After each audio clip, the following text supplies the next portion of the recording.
Okay, for Trig, Chapter 5, Section 4, we are going to be talking about sum and difference of sine and tangent. So we already did sum and difference of cosine. In Section 4, we're going to do the sine and the tangent sum and difference identities. So they are located on page 222 of your textbook. The sum and difference of sine of A plus B equals the sine of A times the cosine of B plus the cosine of A sine of B, and then sine of A minus B equals sine of A cosine B minus cosine A sine B. And then the sum and difference of tangent of A plus B equals tangent of A plus tangent of B over 1 minus tangent A times tangent B. And then tangent of A minus B equals tangent of A minus tangent B over 1 plus tangent A times tangent B. So looking at this, we want to do the sine of 75 degrees. So just like with cosine, you want to pick two angles that add or subtract to give you 75 degrees that are on the unit circle. So I'm going to look at 45 plus 30. So I'm going to do the sine of 45 degrees plus 30 degrees. So since we're adding, we're going to use the sum identity. So that's going to be the sine of 45 times the cosine of 30. And then that's going to be plus the cosine of 45, the sine of 30. So let's rewrite that. So the sine of 45 plus 30 is going to equal the sine of 45, the cosine of 30, plus the cosine of 45, the sine of 30. So plugging in those exact values, sine of 45 is the square root of 2 over 2. We're going to be multiplying that by the cosine of 30, which is the square root of 3 over 2. And then we're going to be adding the cosine of 45 is the square root of 2 over 2. And the sine of 30 is 1/2. So multiplying these, we get the square root of 6 over 4 plus the square root of 2 over 4. And our final answer is going to be the square root of 6 plus the square root of 2 all over 4. So again, just plugging and chugging like we were doing with cosine. We want to find the tangent of 7 pi over 12. Now remember, 12 is not on the unit circle in a denominator, so you have to make those denominators have a 12. So looking at this, we're going to say the pi over 3, which technically equals 4 pi over 12, and pi over 4, which is 3 pi over 12. And if we add those together, we get 7 pi over 12.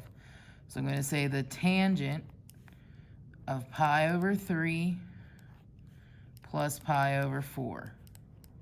That's going to give me 7 pi over 12. So again, we're adding. So I'm going to say the tangent of pi over 3 plus the tangent of pi over 4. And that's going to be all over 1 minus the tangent of pi over 3 times the tangent of pi over 4. So plugging in exact values, tangent of pi over 3 is the square root of 3. Tangent of pi over 4 is 1. And then we'll have 1 minus tangent of pi over 3 is the square root of 3 times 1. So that means that we are going to end up with the square root of 3 plus 1 over 1 minus the square root of 3. Now remember, you cannot have a radical in the denominator, so you have to multiply by the conjugate. So we're going to multiply top and bottom.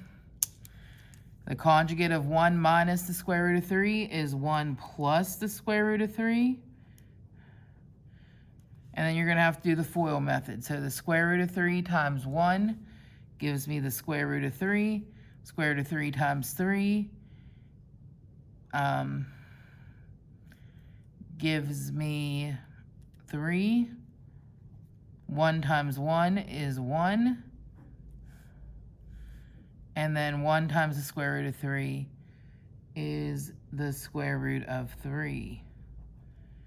And then on the bottom, we're just going to end up difference of squares with 1 minus 3. So combining like terms, 3 plus 1 is 4. Square root of 3 and the square root of 3 gives me 2 square roots of 3. So we're going to have 4 plus 2 square roots of 3 all over negative 2, which we can then factor out a 2. So we're going to factor out a 2.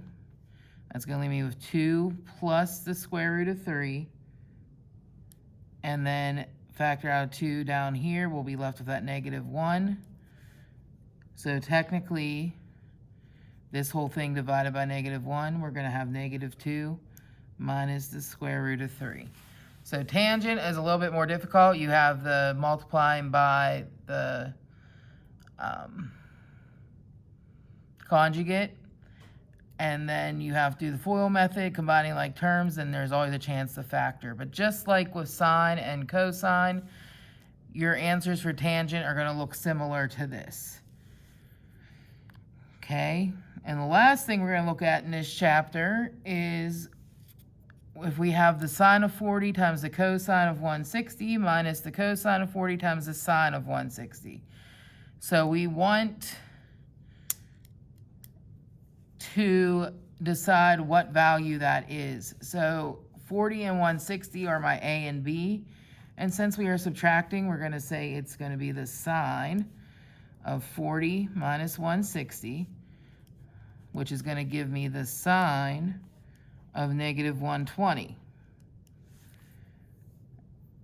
Now, since the negative's on the inside of the parentheses, you can use that even-odd identity. So it's going to be negative sine of 120 degrees. The sine of 120 degrees is the square root of 3 over 2, and that's just from looking at your circle. Negative sign on the outside, so you have the negative sign there. So again, this is all done based off of the unit circle. And that is it for Chapter 5, Section 4.